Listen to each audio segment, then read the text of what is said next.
Alam mo ba, kadalasang target ng mga online scammers ang mga OFW dahil alam nilang malayo ka sa pamilya at madalas nag-online transactions. Isa sa pinaka-common na scam ngayon ay yung urgent family message scam. Gumagawa ang scammers ng fake FB accounts or WhatsApp numbers pretending to be your family, tapos magme-message ng, "Please send money.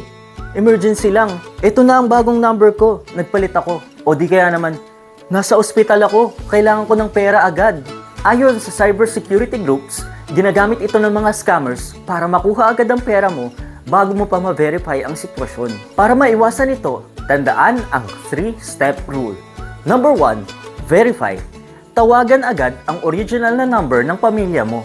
Number 2, delay. Huwag magpapadalos-dalos. Scammers rely on panic. At number 3, check links. Kung meron silang link na pinapapindot, huwag na huwag mo itong i-click.